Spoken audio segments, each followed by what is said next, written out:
शिक्षण विधियों की चर्चा कर रहे थे। हमने ये बताया था कि on the basis of contact यानी संपर्क के आधार पर हम सारी प्रसार शिक्षण सामग्रियों को 3 भागों में बांट लेते हैं। प्रत्यक्ष संपर्क यानी individual contact methods, group contact methods और मास कॉन्टैक्ट मेथड्स। ठीक है, तो एक पार्ट हम बता चुके हैं, यानी फॉर्म विजिट, होम विजिट कर सकते हैं, टेलीफोन कॉल्स कर सकते हैं, ऑफिस कॉल्स कर सकते हैं, ऑफिस विजिट कर सकते हैं, और पर्सनल लेटर्स जो हैं हम उनको भेजकर तब हम उनको जानकारी दे सकते हैं। तो ये सारे माध्यम हमारे उस स्तर के हैं, जबकि हमारा शिक्षार्थी समूह जो है वो केवल ऐसे ही है, 8-10 लोगों को ही मात्र हमको बताना हो तो हमारे लिए ये इजी हो जाता है। अब हम चलते हैं समूह संपर्क पर। अब संख्या कितनी आ गई, मान लीजिए फॉर एग्जाम्पल हमारे पास जो हमारे शिक्षण ग्रहण करने वाले व्यक्ति हैं उनकी संख्या 35, 40, 30, 32, 50 इस तरीके से संख्या हो, और हमें अब अगर हम डोर टू डोर जाकर उन लोगों को एक्सप्लेन करेंगे तो हमारे लिए काफी टाइम टेकिंग चीजें वो हो जाती हैं, थकान भी होगी, समय भी लगेगा, और अंत में आप लास्ट तक आते इतने हताश हो जाएंगे कि आप एक एक व्यक्ति को इंडिविजुअली बताते बताते परेशान हो चुके होंगे। तो ऐसी स्थिति में हम उस समूह को एक जगह बिठा लेते हैं और उन माध्यमों की हेल्प लेते हैं जिसमें हम एक ही बार में व्यक्ति तक अपनी बात को पहुंचा सकें।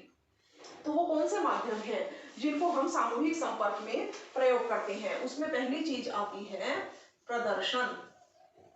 प्रदर्शन जिसको आजकल बहुत ज्यादा कॉमनली यूज होता है शब्द डेमो कहते हैं ना, वैसे डेमो कहते हैं, पूरा है डेमोन्स्ट्रेशन।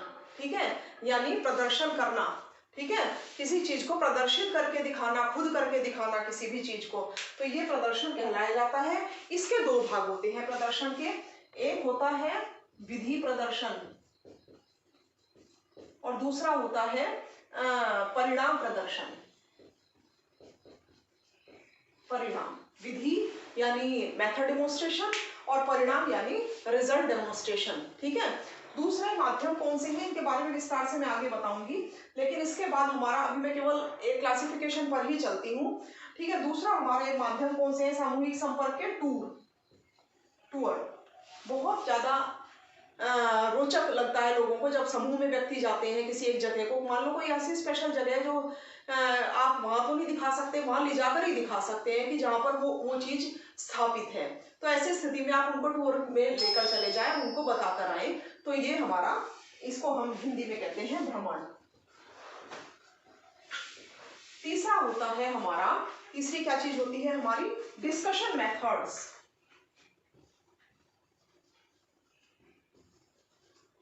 डिस्कशन मेथड्स यानी वार्ता। ठीक है, वार्ता वाली विधियां। ठीक है, सामूहिक वार्ता संबंधी विधियां, इसमें बहुत सारी विधियां आ जाती हैं, जैसे सेमिनार देना। ठीक है, और या पैनल बिठाना लोगों का और पैनल डिस्कशन करवाना, या ग्रुप डिस्कशन करवाना। 2-3 ग्रुप्स बना दिए आपने, सबके अलग अलग ग्रुप बना दिए, उनमें एक ग्रुप के अंदर आपने 8-8, 10-10 लोग कर दिए, 5 भी कर सकते हैं आप, और उनका किसी एक मुद्दे के ऊपर उनके विचारों को प्रकट करने का आपने अवसर दिया, हर एक ग्रुप को अलग अलग। तो ये है जैसे ग्रुप डिस्कशन। इसके अलावा सिंपोजियम कराना।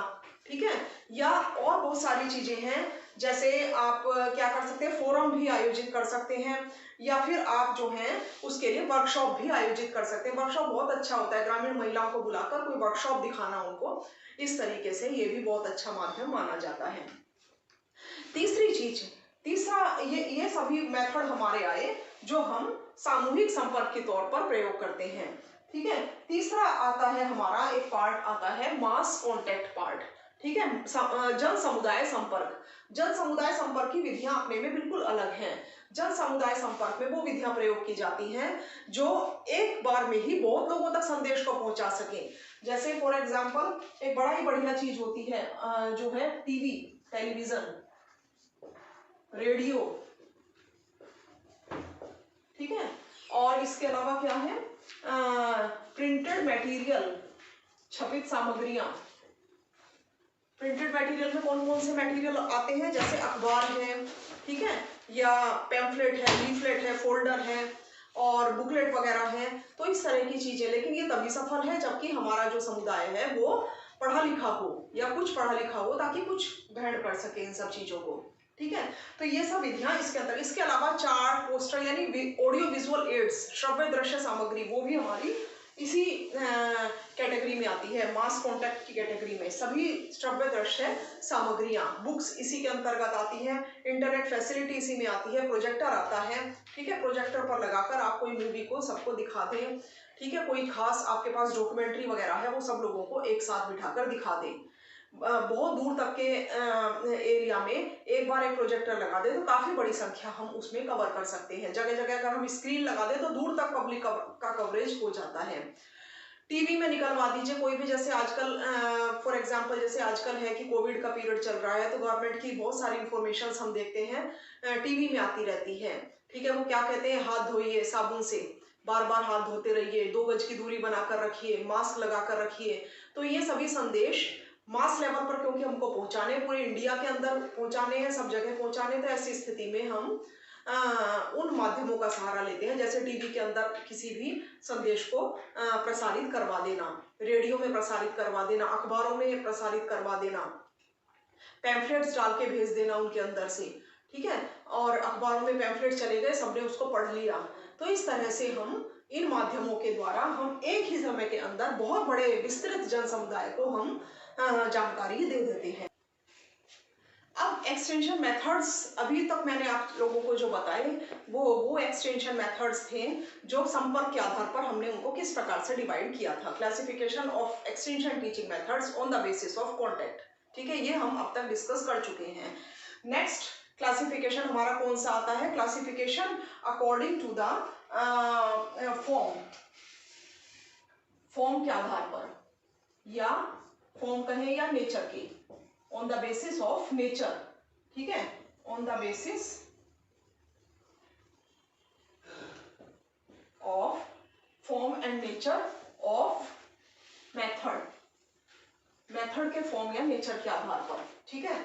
हम इसको 3 भागों में डिवाइड कर लेते हैं, ठीक है। पहला आता है, पहला मेथड हमारा कौन सा आता है, मौखिक, ठीक है, मौखिक,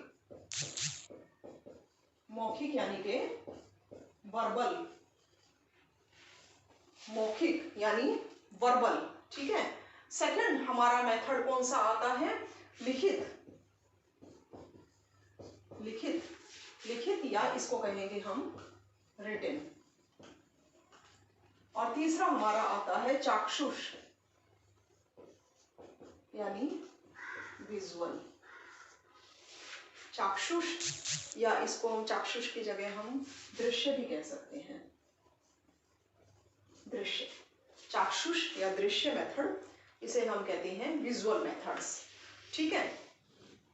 मौखिक यानी केवल मुंह से बोले जाने वाले मेथड्स, केवल लिखे जाने वाले और केवल देखे जाने वाले। जैसे मुंह से बोलने वाले कौन से मेथड्स हुए, जैसे हमारे कि हम मान लो रेडियो में तो केवल हम सुन ही सकते हैं ना खाली, तो वो वैसे मौखिक मेथड्स उसके अंतर्गत आते हैं।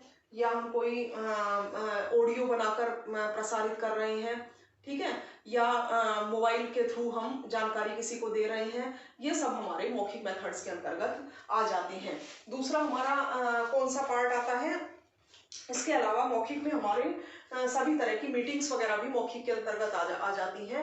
मीटिंग कराना या कोई सिंपोजियम कराना या कोई लेक्चर कराना, किसी का अच्छे किसी हमारे पास में कोई सब्जेक्ट एक्सपर्ट है तो उसका लेक्चर कराना किसी का, ठीक है, सभाएं कराना, ये सब हमारी चीजें, या ग्रुप डिस्कशन कराना, ये सब हमारा मौखिक चर्चाओं, मौखिक के अंतर्गत आ जाता है। दूसरा मेथड कौन सा आता है हमारा, लिखित।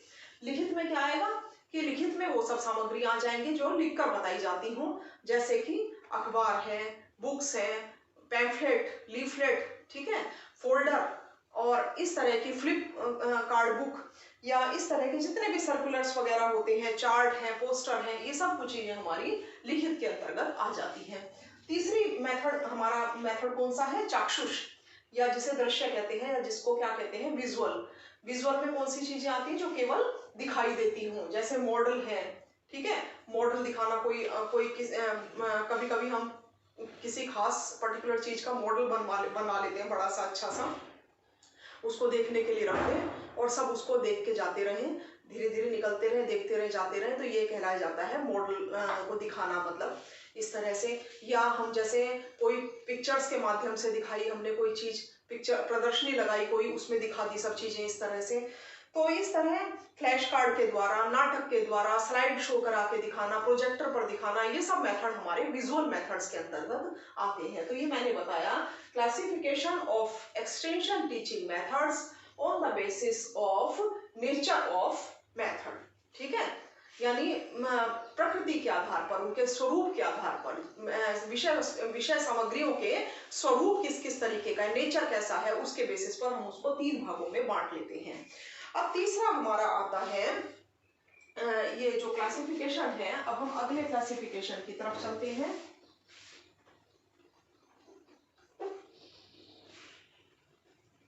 अच्छा, अगला क्लासिफिकेशन हमारा आता है बोलकर, ये इसे हम कहते हैं कार्यानुसार वर्गीकरण। कार्यानुसार वर्गीकरण। ठीक है, इसे हम ऐसे भी कह देंगे classification on the basis of function. मैं केवल फंक्शन ही शब्द लिख देती हूँ, ऑन द बेसिस ऑफ बार बार आप लोगों को बता ही रहे हैं। तो कार्यानुसार वर्गीकरण या फंक्शंस के बेसिस पर वर्गीकरण। तो पहली चीज आती है, ये भी मिलता जुलता ही है, पहली चीज आती है बोलकर। ठीक है, बोलकर यानी बाय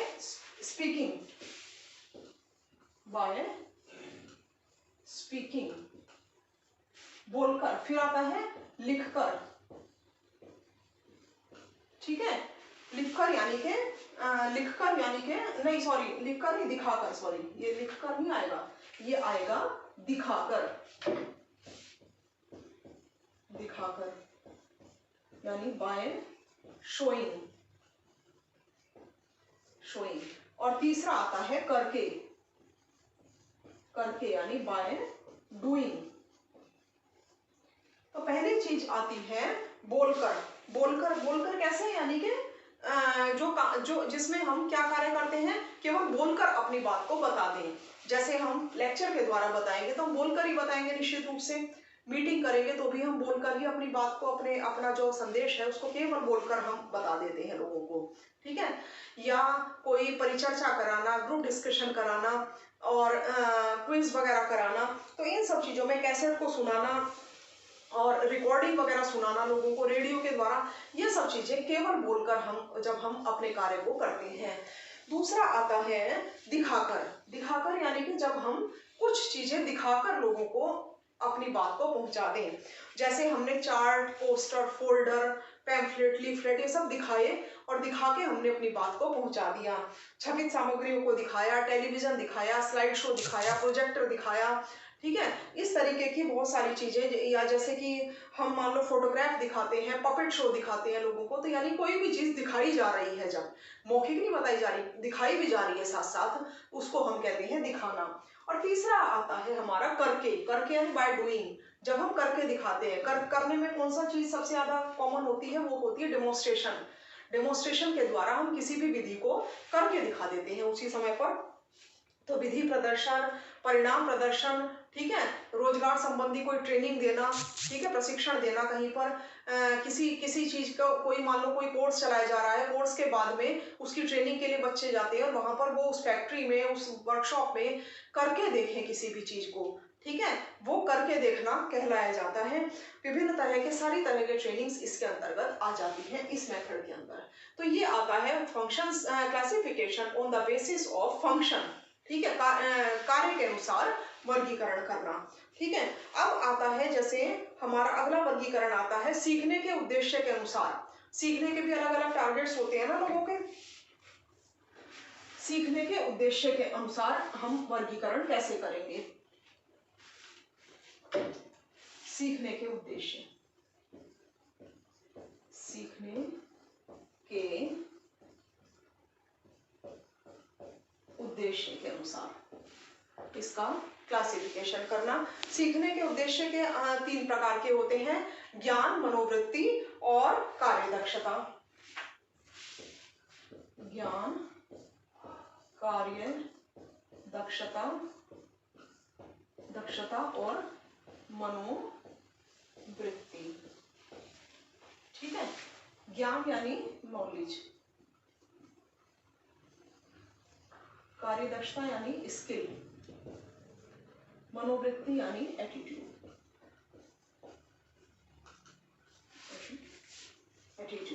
ठीक है। ज्ञान में परिवर्तन, ठीक है, ज्ञान में परिवर्तन के लिए कौन से माध्यमों की जरूरत पड़ेगी हमें? जैसे हम टूर पे लेके जाएं किसी को, कोई ऐसी विशिष्ट जगह स्थान दिखाने का मन है, मान लो कहीं पर कोई बहुत अच्छे प्रकार का कोई एग्जांपल मैं एग्रीकल्चर से लेती हूँ, मान लो कोई विशेष जगह ऐसी है कि जहाँ पर ऑर्गेनिक तरीके की फार्मिंग हो रही है, हमने अपने भी किसानों का वहां से एक दल लिया और हम उनको दिखाने के लिए वहां पर ले गए। इसको हम क्या कहेंगे कि उनका भ्रमण लेकर जाना, टूर लेकर जाना और वो उस जगह को दिखाना। देखने से क्या होगा कि देखने से वो सीखेंगे कि अच्छा इस तरीके से ये पैटर्न पे चलता है, उससे उनके ज्ञान में बढ़ोतरी होगी और वो उसको आगे अपने प्रैक्टिकल लाइफ में उसका प्रयोग करेंगे। दूसरा आता है व्याख्यान, ठीक है, ज्ञान व्याख्यान से भी ज्ञान में बढ़ोतरी होती है, लेक्चर करवाना, ठीक है। इसके अलावा व्यक्तिगत अध्ययन के द्वारा, पर्सनली हम स्टडी जितनी ज्यादा करेंगे उतने ही हमारे ज्ञान में वृद्धि होगी। चौथा आता है कृषि विज्ञान केंद्र, क्योंकि सीधे ग्रामीण समुदाय से जुड़े हुए होते हैं और कृषि विज्ञान केंद्र में गृह विज्ञान की भी एक कार्यकर्ता होती है, तो दोनों को लाभ मिलता है, एग्रीकल्चर और साथ साथ महिलाओं को दोनों को लाभ कृषि विज्ञान केंद्र पर मिलता है। तो वहां जाकर भी नई नई पद्धतियों के बारे में, नवाचार, नई चीज, नई टेक्निक के बारे में जानकारी आप प्राप्त कर सकते हैं। चौथा है जितनी भी छपित सामग्रियां हैं, पब्लिश मटेरियल, जैसे अखबारों के अंदर है या कुछ मैगजीन्स किसी खास जगह से निकलती हैं, जैसे महिलाओं के लिए कोई विशिष्ट मैगजीन कृषि विज्ञान केंद्र से निकल रही हो, न्यूज लेटर्स निकल रहे होते हैं जिनमें नई नई जानकारी, किसी व्यक्ति ने कोई नया काम किया हो तो उसके बारे में जानकारी मिल रही है, तो यह सब इस तरीके से हमें ज्ञान प्राप्त होता है। व्यक्तिगत और सामूहिक संपर्क करके भी हम लोगों के ज्ञान में बढ़ोतरी कर सकते हैं। पर्सनली समूह अगर छोटा है तो 8-10 लोगों को बताना है हम, तो हम पर्सनली भी जाकर उनके ज्ञान में परिवर्तन ला सकते हैं। अगर समूह टाइप से है, 20-25 लोग महिलाओं का है, तो हम एक साथ बिठाकर भी उनको बता सकते हैं उन माध्यमों के द्वारा। तो ये सब माध्यम क्या होते हैं जो ज्ञान में परिवर्तन लाते हैं समुदाय के। दूसरे माध्यम हमारे आते हैं कार्य दक्षता में परिवर्तन लाने वाले। कार्य दक्षता यानी उनके स्किल में परिवर्तन। अब खाली ज्ञान से कार्य नहीं चल रहा, अब हमें उनके स्किल को भी परिवर्तित करना है। नेक्स्ट, अभी जो हमारा अभी प्रीवियस लेक्चर जो चल रहा था उसमें हमारा टॉपिक क्या था कि सीखने के उद्देश्य के अनुरूप हम प्रसार शिक्षण विधियों को किस प्रकार से क्लासिफाई कर सकते हैं। सीखने का उद्देश्य, ठीक है, सीखने के क्या उद्देश्य होते हैं? व्यक्ति अपने ज्ञान में, सीखकर व्यक्ति अपने ज्ञान में परिवर्तन लाता है, अपने स्किल में परिवर्तन लाता है, अपने एटीट्यूड में परिवर्तन लाता है। सीखने का उद्देश्य यही होता है व्यक्ति का। लर्निंग ऑब्जेक्टिव क्या होते हैं? ज्ञान में परिवर्तन लाना, कार्य दक्षता में यानी स्किल में परिवर्तन लाना, इसे कौशल में परिवर्तन लाना भी कह सकते हैं। और तीसरा होता है मनोवृत्ति में परिवर्तन लाना, एटीट्यूड को चेंज करना, ठीक है। तो पहली चीज ज्ञान में परिवर्तन। ज्ञान में परिवर्तन के बारे में कल मैंने बता ही दिया था, जैसे टूर लेकर जाना, या फिर हम उनको क्या कर सकते हैं, हम सेमिनार वगैरह का आयोजन कर सकते हैं, वर्कशॉप का आयोजन कर सकते हैं और कुछ जैसे ट्रेनिंग आयोजित करा सकते हैं। इस तरह से भी ज्ञान में बढ़ोतरी होती है। या छपित सामग्रियों को उनमें बांट सकते हैं, कृषि विज्ञान केंद्र पर जाकर लोगों से मिल सकते हैं, या व्यक्तिगत रूप से हम लोगों को बता सके या सामूहिक रूप से लोगों को बता सके। तो इन सब माध्यमों से हमें केवल जब हम बताने का ही कार्य करते हैं तो हम जो है ये यानी कि हम व्यक्ति के ज्ञान में परिवर्तन ला रहे हैं। दूसरी चीज आती है, अब आती है दक्षता में परिवर्तन, ठीक है। दक्षता यानी कि उनके स्किल में चेंज, यानी उनके कौशल में परिवर्तन लाना। उनके स्किल में कैसे चेंजेस आ सकते हैं? स्किल में चेंजेस लाने के लिए हमें केवल लेक्चर माध्यम सफिशिएंट नहीं है हमारे लिए। हम खाली व्याख्यान देते रहे कि भाई ऐसे कर लेना, ऐसे कर लेना और अंत में ये बन जाएगा, तो वो बनेगा, क्या बनेगा, कैसे बनेगा, वो जरूरी नहीं कि बहुत अच्छा आपको बहुत पॉजिटिव रिजल्ट आपको मिल जाए। तो स्किल में चेंजेस लाने के लिए आपको उनको ऐसे माध्यमों के द्वारा बताना पड़ता है जिसमें वो उस चीज को करते हुए देख सके, ठीक है। अप्लाई कैसी होगी वो चीज, उस फॉर्म में उस चीज को देख सके। तो इसके लिए माध्यम कौन सा होता है? सबसे बेस्ट होता है प्रदर्शन, डेमोन्स्ट्रेशन देना। इसमें सबसे महत्वपूर्ण डेमोन्स्ट्रेशन कौन सा होता है? विधि प्रदर्शन, मेथड को करके दिखाना। अचार के बारे में हम महिलाओं को बता रहे हैं कि भाई आम इतना होता है, आप अचार बना सकती हैं, लेकिन अचार को अगर आप थोड़ी सी ही क्वांटिटी में चाहिए और मान लो 15-20 महिलाएं बैठी हुई हैं, आप उसको बना के तब बताएंगे जब, तो वो जो है वो विधि प्रदर्शन कहलाया जाता है। आप गारमेंट्स के बारे में बता रहे हैं, मान लो आप बता रहे हैं कि भाई ब्लाउज और कुर्ता सलवार वगैरह ये सब चीज़ें आपके उपयोगी गारमेंट्स हैं जो आप लोग अक्सर प्रयोग करते हैं, पहनते हैं। तो आप उसकी अगर बनाना सीख लेंगे तो आप उसको दैनिक जीवन में अपने बनाकर कम से कम अपना खर्च बचा सकते हैं। तो ऐसी स्थिति में केवल मौखिक रूप से गारमेंट की जानकारी दे देंगे अगर आप ऐसे काट लीजिएगा, ये करके इतना इतना बस्ट ले लीजिएगा, इतना वेस्ट ले लीजिएगा, लेंथ इतनी लेनी है, शोल्डर का नाप ऐसे लेना है, तो ये मौखिक नहीं बताने की चीजें होती।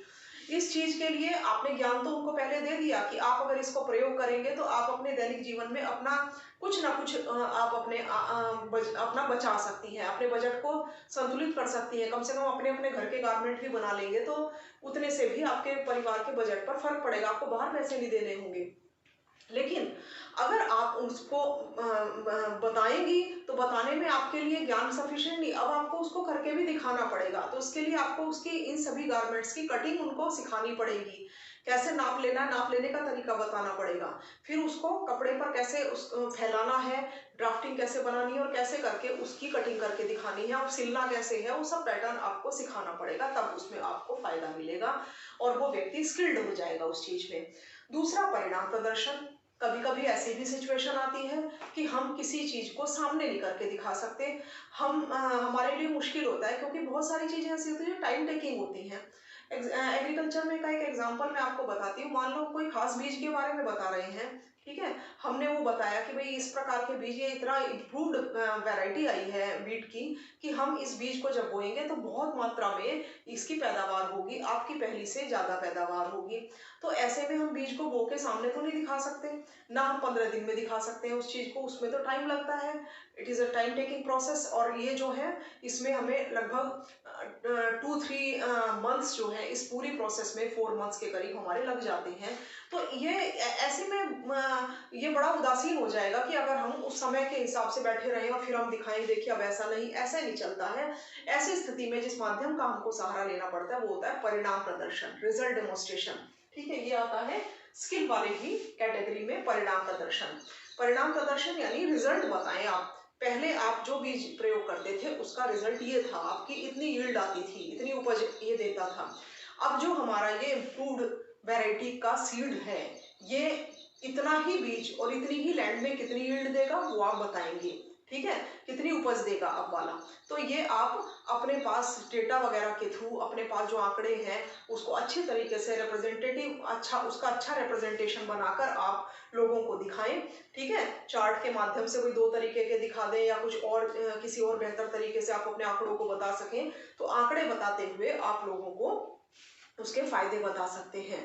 जैसे आजकल कोविड पीरियड है, ठीक है, वैक्सीनेशन पर गवर्नमेंट बहुत फोकस कर रही है। अब आप गए मान लीजिए, अब आप तुरंत किसी को लगवा के मतलब हेल्थ वर्कर से लगवा के और आप दिखाएं कि देखिए ये अब ये ठीक होता, अब इसको होगा नहीं आगे, तो ये कोई हवाई बातें हुई मतलब बताने के लिए।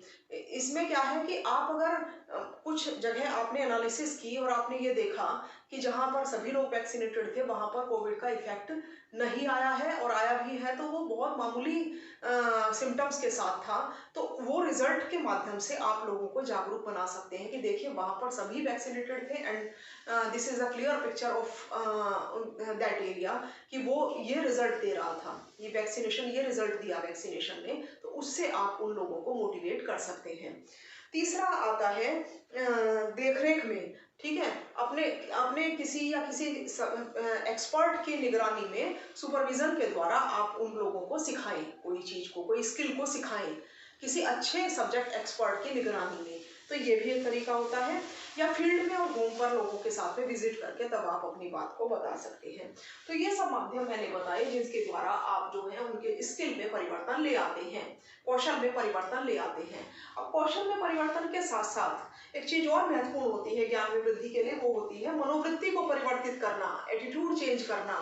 ठीक है, आपने नॉलेज दी, उसको ज्ञान दिया, उसने वो चीज करके देखी, अपने स्किल में चेंज किया, लेकिन अगर उसका एटीट्यूड नहीं चेंज कर सके आप, तो इन फ्यूचर वो थोड़े ही दिनों बाद उस पद्धति को फिर छोड़ देगा और फिर आप उसी पर ही आ जाएंगे। जब आप फिर कभी पहुंचेंगे और देखेंगे अरे तो फिर वही परंपरागत तरीके पर ही है, वही प्राचीन अंधविश्वास और रूढ़िवादी परंपराओं से जुड़ा हुआ है। तो ऐसी स्थिति में हर चीज के साथ जरूरी तीसरी चीज है लोगों की एटीट्यूड को चेंज पे लाना, मनोवृत्ति को परिवर्तित करना। इसके लिए सब्जेक्ट एक्सपर्ट के द्वारा लेक्चर कराया जा सकता है, ऑडियो विजुअल मेथड्स का सहारा लिया जा सकता है, इससे भी लोगों की एटीट्यूड चेंज होता है, ठीक है। क्योंकि जब वो इस तरीके की कोई मूवी देखें, कोई ऐसी कोई डॉक्यूमेंट्री वगैरह देखें जिसमें उन्हें ये लगे कि अरे बहुत अच्छे रिजल्ट रहे थे इस चीज़ के और उसमें कितना चेंज आ गया, मोटिवेशन मिलना बहुत जरूरी होता है व्यक्ति को, उसी से उसमें एटीट्यूड में चेंज आता है। वर्कशॉप कराएं, ठीक है, वर्कशॉप कराएं, अच्छे एक्सपर्ट को बुलाएं, ठीक है, ऐसे उस फील्ड से जुड़े हुए ऐसे महान हस्तियों को बुलाएं कि जो एक अपने आप में एक उनके रोल मॉडल की तरह हो, इससे भी फर्क पड़ता है, ठीक है। सिंपोजियम कराएं। तो इन सब चीजों से हम तीसरा जो अपने उद्देश्य को कवर कर सकते हैं, वो उद्देश्य क्या है हमारा, मनोवृत्ति या एटीट्यूड को चेंज करना, ठीक है। ये हमारा तीसरे प्रकार का क्लासिफिकेशन कंप्लीट हुआ। फोर्थ क्लासिफिकेशन हमारा कंप्लीट हुआ। एक मैंने बताया था कॉन्टेक्ट, संपर्क के आधार पर क्लासिफिकेशन, दूसरा मैंने बताया था एक्सटेंशन टीचिंग मेथड्स के स्वरूप के आधार पर, तीसरा कार्य के अनुसार वर्गीकरण, फोर्थ मैंने बता दिया आपको सीखने के उद्देश्य के अनुरूप एक्सटेंशन टीचिंग मेथड्स का क्लासिफिकेशन।